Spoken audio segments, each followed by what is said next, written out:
네, 안녕하세요. 이번 시간에는 중국사의 첫 번째 시간입니다. 중국의 통일과 유교의 성립 이 부분을 공부를 할 건데요. 우리가 이번에 중국사를 공부를 할 건데 중국사의 시작과 끝 부분까지 한번 전체적으로 한번 서술을 해볼게요. 먼저 춘추 전국시대부터 시작을 해서요. 그리고 진나라, 그리고 한나라, 그리고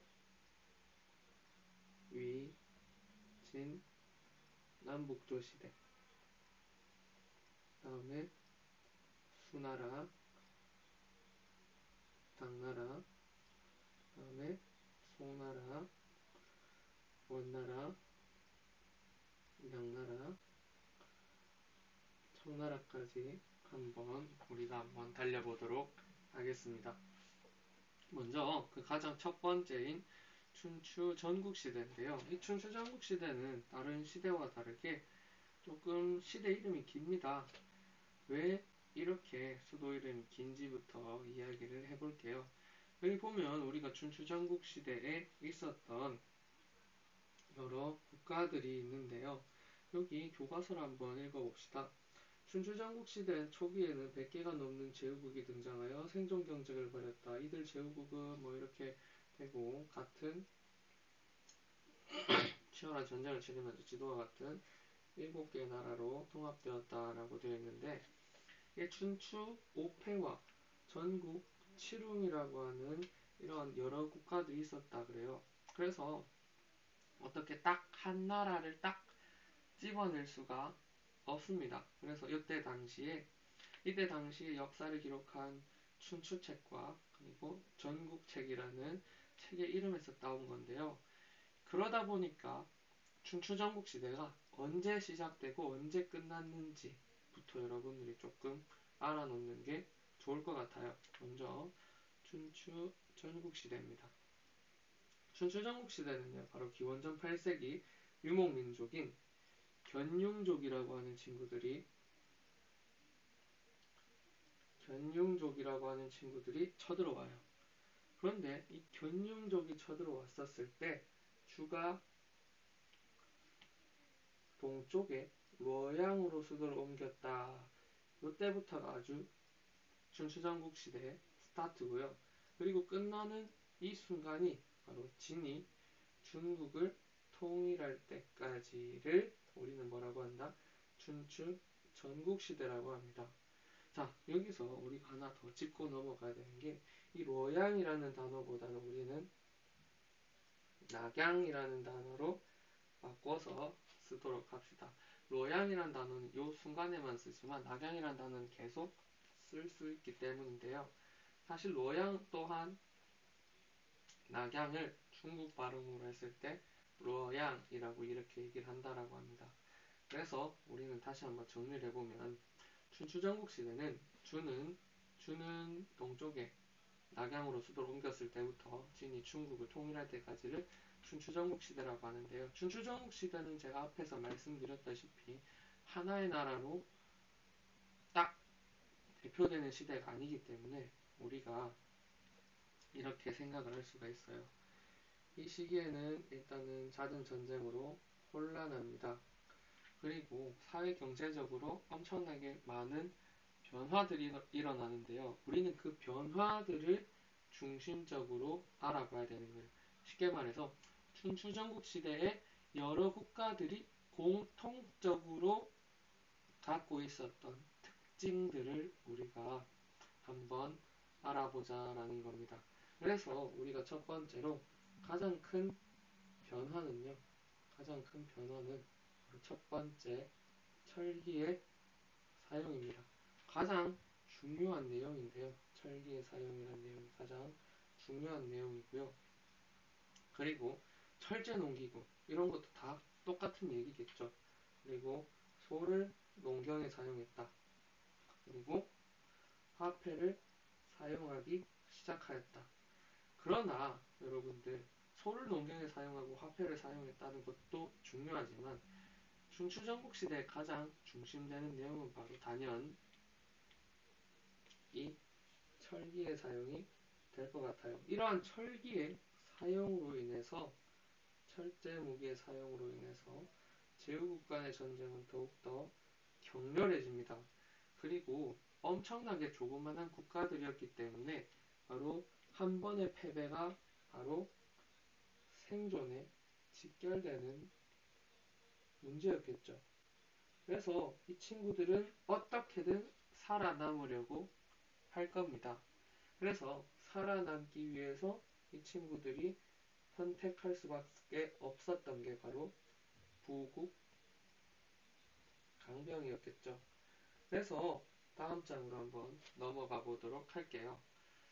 이러한 부국 강병을 위해서 춘추전국 시대 여러 국가들은 제후들은 여러 가지 사상을 받아들이게 되는데요. 한번 봅시다.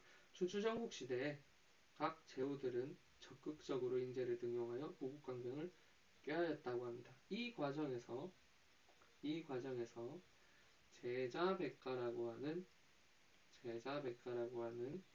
여러 사상가와 학파가 등장했다라고 되어 있는데, 이 제자백가가 바로 어떤 뜻이냐면 바로 제자, 바로 여러 명의 선생님이라는 뜻이고요. 여러 명의 선생님이라는 뜻이고, 백가, 바로 수많은 학파, 수많은 이야기들이라고 이야기를 할 수 있습니다.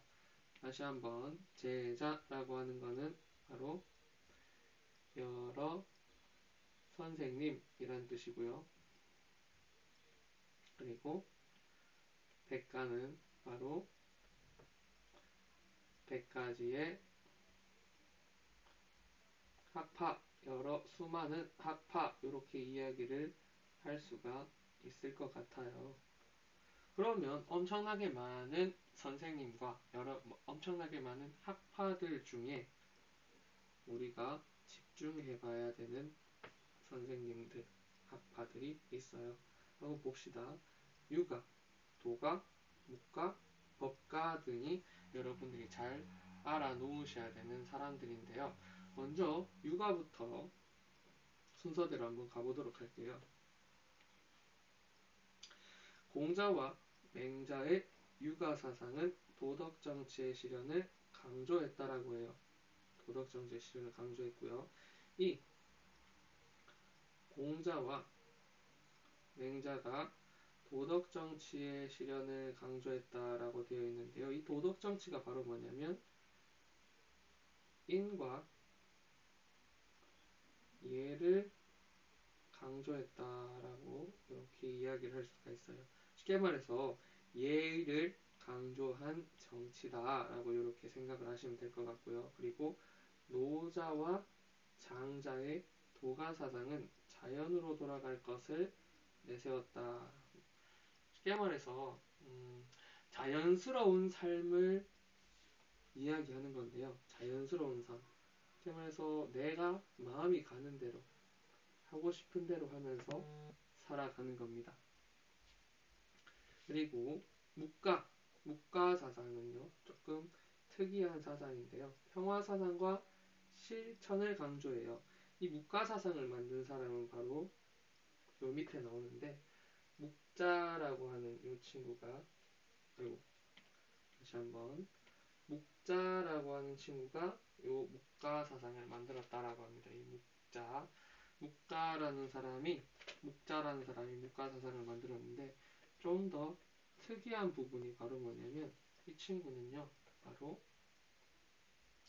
인류의 바로 겸해 사상을 또 같이 주장을 했다 그래요. 인류의 모두를 사랑하자라는 겸해 사상을 강조했다라고 합니다. 그리고 마지막으로 한비자입니다.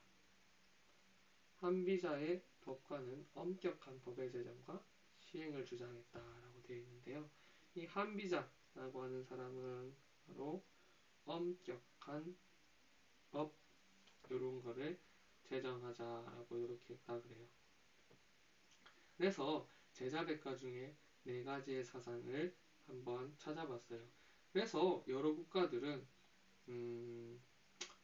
부국 강병을 위해서 여러 학파들을 수용하게 되었고요. 결국에 어떠한 한 나라가 그것을 모두 다 통일하게 되는데 앞에서 이야기했던 바로 진나라가 중국을 통일합니다. 바로 여러 제자백가들 중에 하나의 사상을 수용하게 되면서 중국을 통일하게 됩니다. 다음 페이지로 넘어가 보도록 하죠. 진한 통일제국의 성립이라고 되어 있는데요. 밑줄을 쳐봅시다. 중국을 최초로 통일한 진이라고 합니다. 진나라. 진나라가 중국을 최초로 통일했다라고 하는데요. 자, 먼저 밑줄을 쳐봅시다. 진은 법과 사상을 바탕으로 국가 체제를 정비했다라 그래요. 무슨 사상이죠? 바로 법과 사상을 통해서 엄격한 법을 통해서 국가 체제를 정비하였다라고 이렇게 이야기를 할 수가 있겠네요. 그리고 이 친구는 이 법과 사상을 통해서 여러 나라로 나뉘어 있던 뭘 통일했어요? 중국을 통일하게 됩니다. 그래서 중국을 최초로 통일한 진왕정은, 자, 밑줄 쳐볼게요. 중국을 최초로 통일한 진왕정은 스스로를 황제라 칭했대요. 자, 이제부터 우리가 좀 알아둬야 되는 내용들을 말씀드리겠습니다.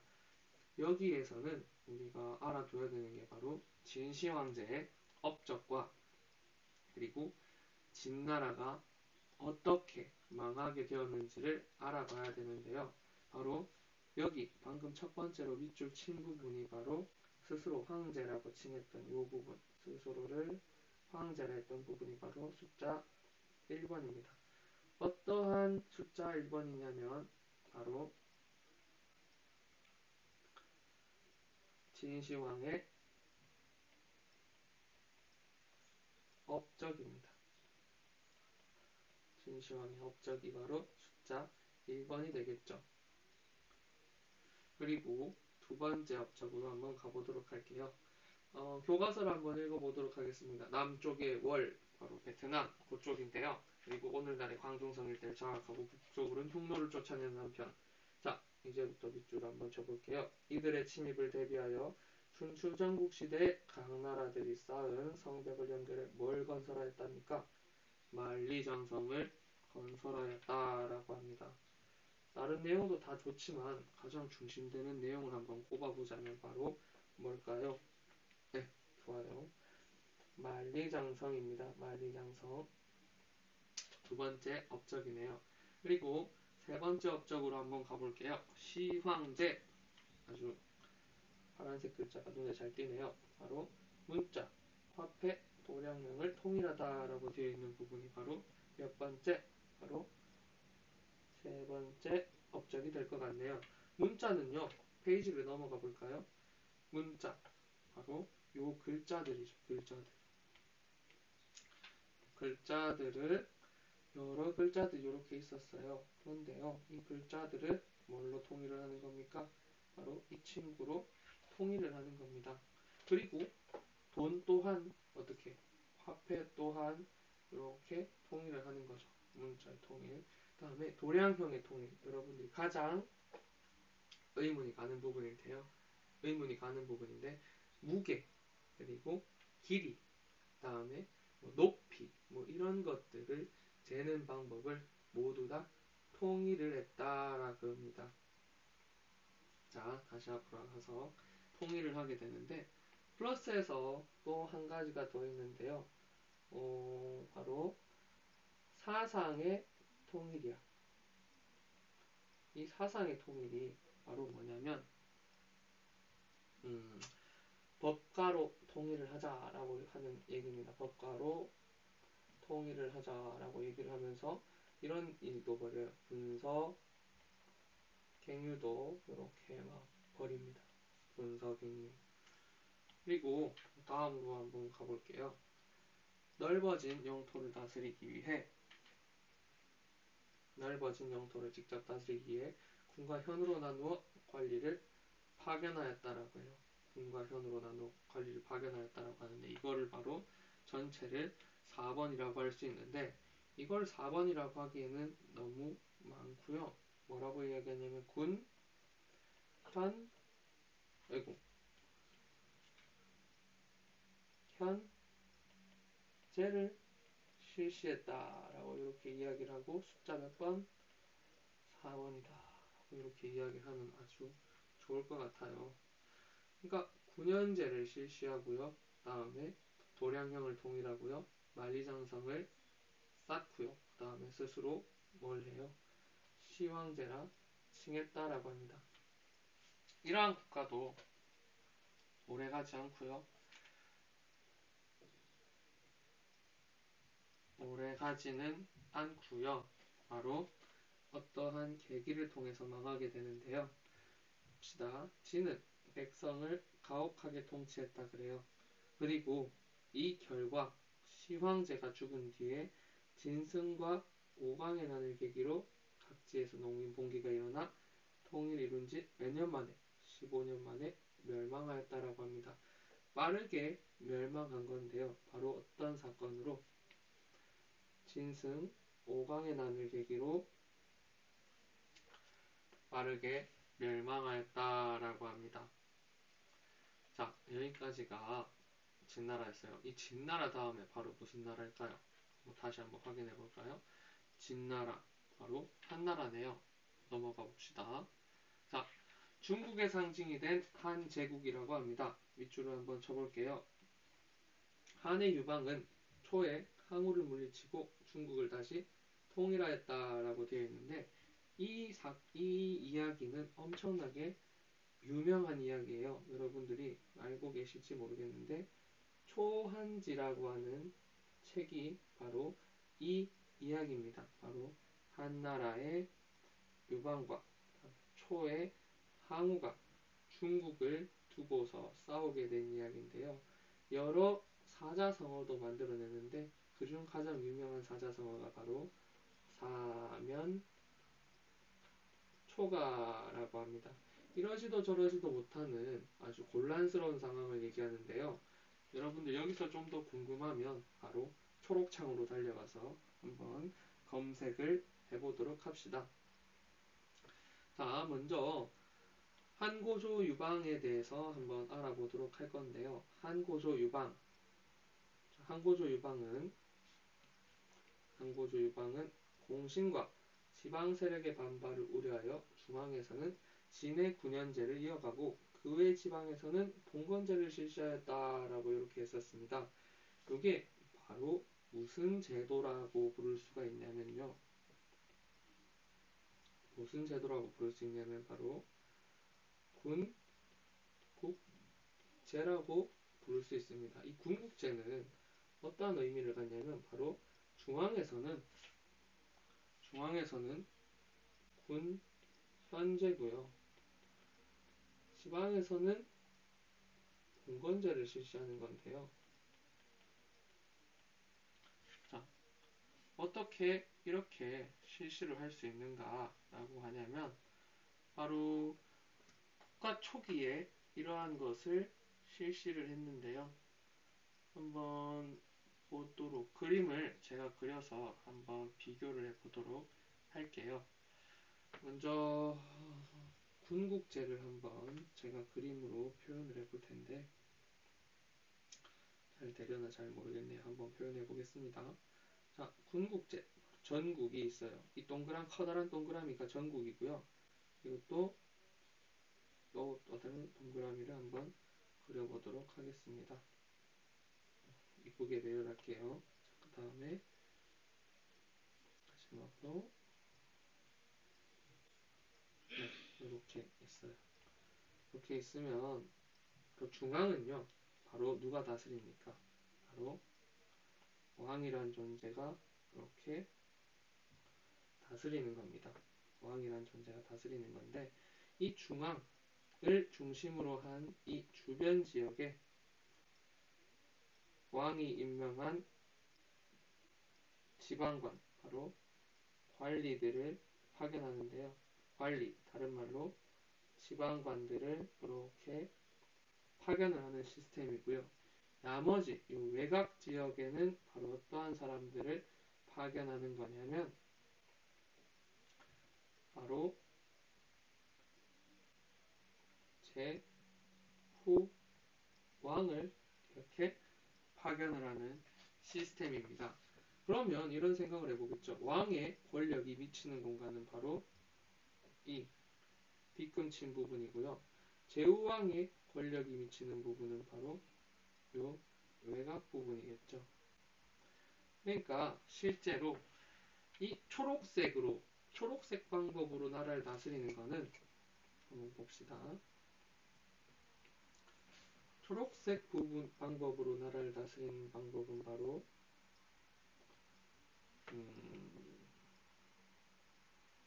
초록색 부분처럼 이렇게 전체를 이렇게 나누어서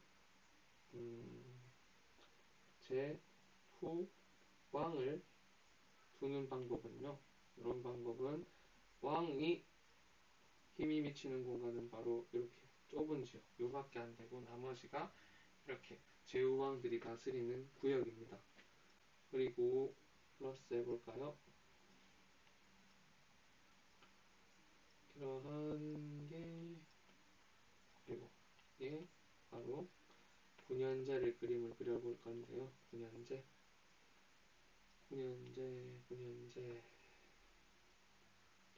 왕이 지방에 관리를 보내거나 지방관을 이렇게 보내는 시스템은 바로 왕이 스스로 모든 지역을 다 다스릴 수 있는 시스템이죠. 이거를 절묘하게 썼던 게 바로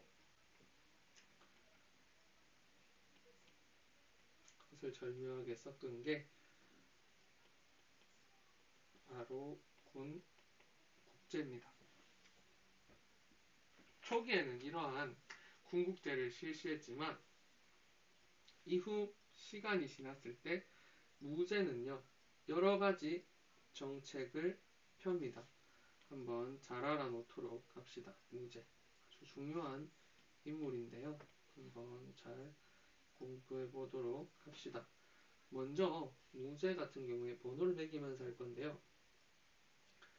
황제권을 강화하기 위해 군연제를 전국으로 확대했대요. 그리고 유학을 국가 통치 원리로 삼았습니다. 그게 바로 첫 번째 군연제 자 1번이고요. 유학 국가 통치 원리를 딱 두 번째고요. 그리고 세 번째가 바로 영토 확장이 될 것 같네요.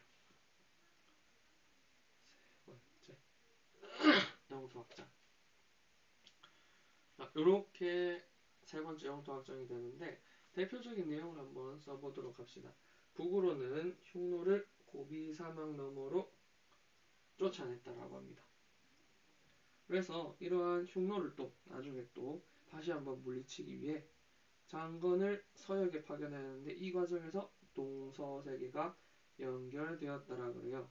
그래서 이 나중에 이 동서세계를 우리가 뭐라고 하기로 했냐면 바로 비단길, 바로 다른 말로 하면 무슨 로드? 실크로드라고 이렇게 부르기로 했다 그래요. 그래서 이제 무제는 이러한 이러한 영토를 많이 넓혔고요. 그리고 또 우리 역사에서 아픈 부분이죠. 오조선을 침략하기도 했다라고 합니다.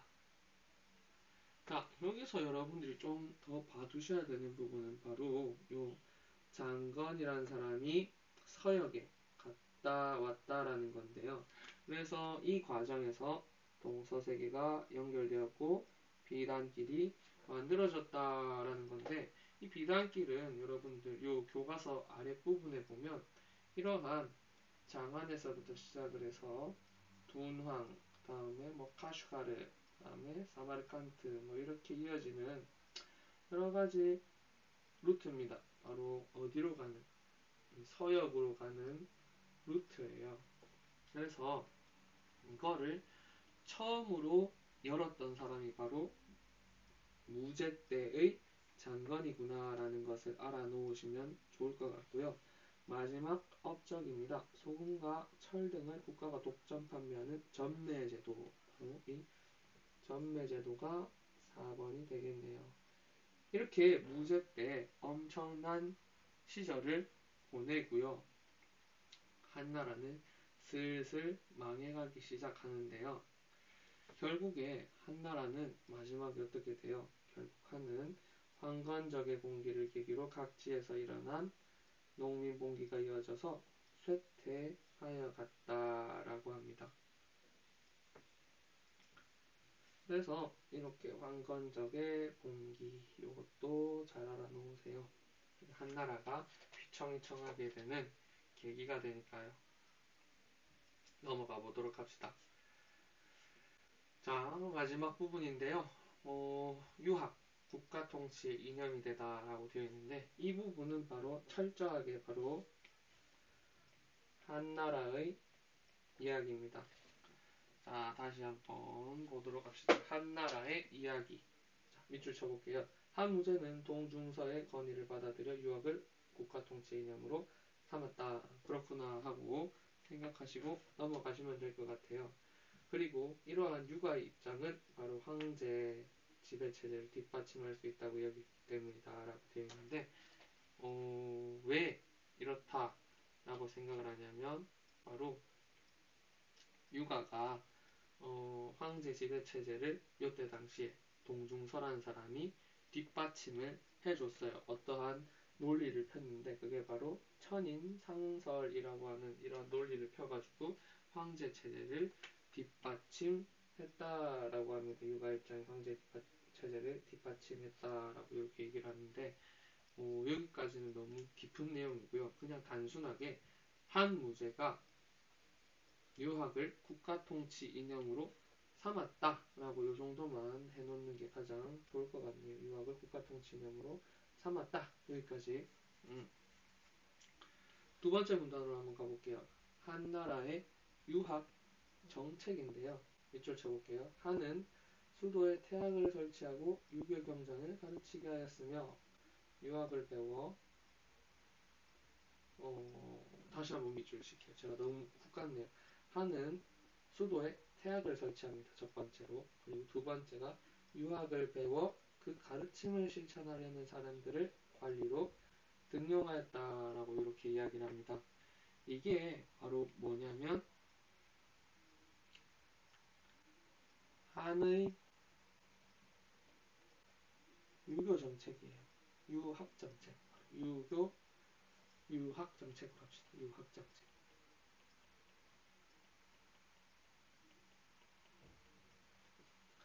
그래서 한은 수도에 뭘 만들었다? 태학. 바로 일반. 쉽게 말해서 학교입니다. 학교를 만들었어요. 그리고 두 번째, 유학을 배워 그 가르침을 실천하려는 사람들을 관리로 등용하였다. 좀 고급진 말을 한번 써볼게요. 두 번째, 바로 효령화를 실시하였다. 이렇게 이야기를 할 수도 있겠네요.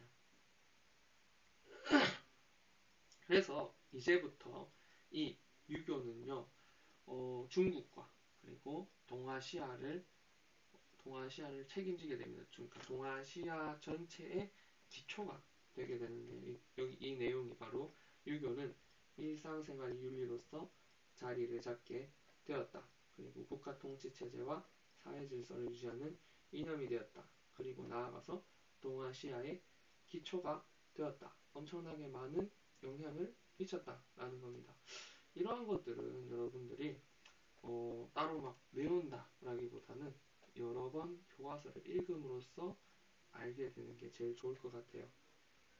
그리고 밑줄 한번 쳐볼게요. 유학이 널리 보급됨에 따라 유교 경전을 정리하고 해석하는 훈고학이 발달하였다라고 되어 있는데 여기서 훈고학이라고 하는 게 한나라 때 발달하였구나라는 걸 알아놓으시면 될 것 같습니다. 이 훈고학에 대해서 정확하게 뭐냐라고 되어 있는데 이 훈고학이 바로 여러분들이 이렇게 제가 수업하면서 이렇게 밑줄도 긋고 그리고 설명도 써보고 그리고 좀 더 깊은 내용도 한번 더 써보는 그런 게 쉽게 말해서 주석 단다라는 거거든요. 설명을 다는 게 바로 훈고학이다 라고 생각을 하시면 가장 좋을 것 같습니다. 그리고 마지막입니다. 한때에는 역사와 과학에서 큰 발전이 있었다 라고 하네요. 그렇구나 라고 한번 생각하고 들어가 봅시다. 어떠한 게 있었는지.